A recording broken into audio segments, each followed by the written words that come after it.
The sun rises over Honolulu, Hawaii, in 1937, bathing the city in gold. On July 2nd, a boy is born into a family destined for both service and storytelling. His name, Humbert Roque Versace, affectionately called Rocky. He is the eldest of 5 children. His father, Colonel Humbert Joseph Versace, a career military man, and his mother, Marie Teresa Rios, an author of 3 books including the one that inspired The Flying Nun, raise him in Alexandria, Virginia.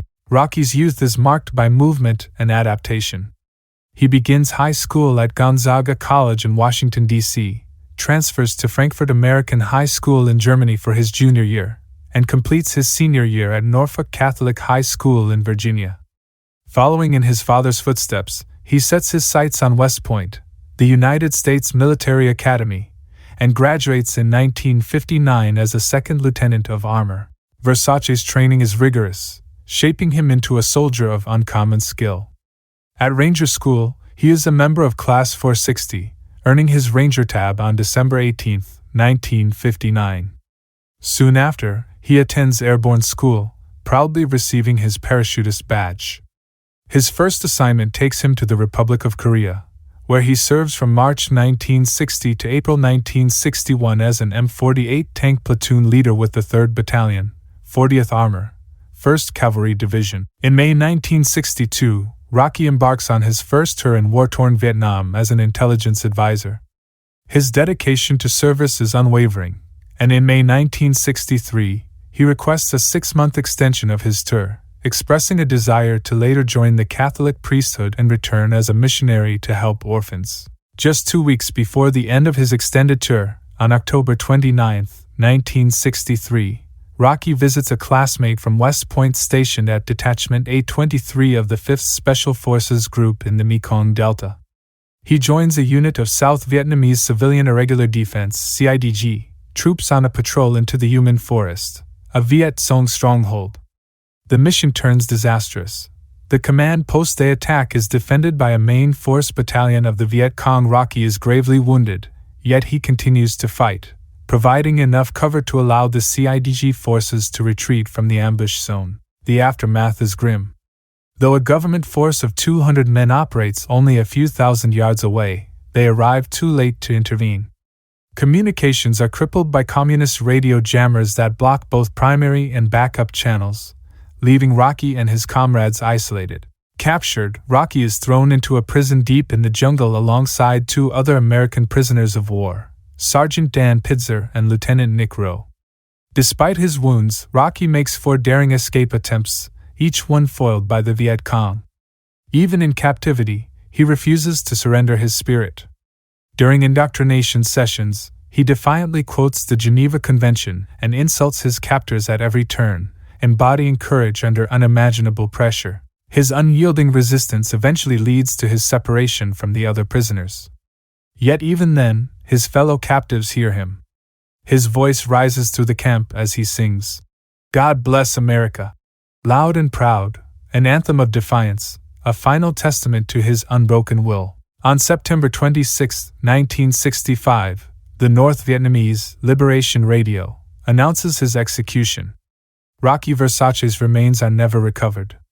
His headstone, marking an empty grave, stands in section MG-108 of Arlington National Cemetery, a silent tribute to a hero. For his parents, Marie and Colonel Versace, the news is devastating. They pursue every lead, seeking answers about the circumstances of their son's death. Marie even travels to Paris in the late 1960s, confronting the North Vietnamese delegation negotiating peace. But she finds no resolution. Her anguish finds expression in poetry, capturing the sorrow and frustration of a mother's heart. In 1969, Rocky is nominated for the Medal of Honor, but the attempt fails, and he is posthumously awarded the Silver Star. Decades later, the group Friends of Rocky Versace reignites the campaign to recognize his courage with the nation's highest military honor. Their persistence succeeds.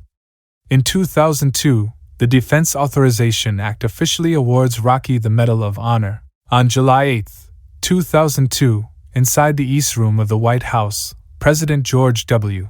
Bush presents the Medal of Honor to the Versace family. For the first time in U.S. history, an Army POW receives the Medal of Honor for extraordinary valor while in captivity. Rocky's siblings, Dr. Stephen Versace, Richard, Michael, and Trilby, stand together, witnessing their brother's bravery formally honored. Years later, on November 7, 2008, the Department of the Army officially revokes Rocky's Silver Star, now superseded by the Medal of Honor. The record is corrected, ensuring his story stands as a singular example of courage, sacrifice, and unbreakable spirit. His Medal of Honor citation reads as follows: "For conspicuous gallantry and intrepidity at the risk of his life above and beyond the call of duty while a prisoner of war during the period of October 29, 1963 to September 26, 1965 in the Republic of Vietnam, while accompanying a civilian Irregular Defense Group patrol engaged in combat operations in Doi Binh District and Xuyen Province, Republic of Vietnam on October 29, 1963, Captain Versace and the CIDG assault force were caught in an ambush from intense mortar, automatic weapons, and small arms fire from elements of a reinforced enemy main force battalion. As the battle raged, Captain Versace fought valiantly and encouraged his CIDG patrol to return fire against overwhelming enemy forces.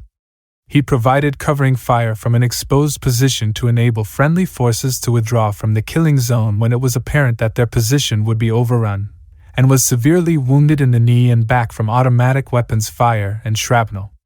He stubbornly resisted capture with the last full measure of his strength and ammunition. Taken prisoner by the Viet Cong, he demonstrated exceptional leadership and resolute adherence to the tenets of the Code of Conduct from the time he entered into a prisoner of war status. Captain Versace assumed command of his fellow American prisoners, and despite being kept locked in irons in an isolation box, raised their morale by singing messages to popular songs of the day, and leaving inspiring messages at the latrine. Within 3 weeks of captivity, and despite the severity of his untreated wounds, he attempted the first of 4 escape attempts by dragging himself on his hands and knees out of the camp through dense swamp and forbidding vegetation to freedom. Crawling at a very slow pace due to his weakened condition, the guards quickly discovered him outside the camp and recaptured him. Captain Versace scorned the enemy's exhaustive interrogation and indoctrination efforts, and inspired his fellow prisoners to resist to the best of their ability. When he used his Vietnamese language skills to protest improper treatment of the American prisoners by the guards, he was put into leg irons and gagged to keep his protestations out of earshot of the other American prisoners in the camp. The last time that any of his fellow prisoners heard from him, Captain Versace was singing "God Bless America" at the top of his voice from his isolation box.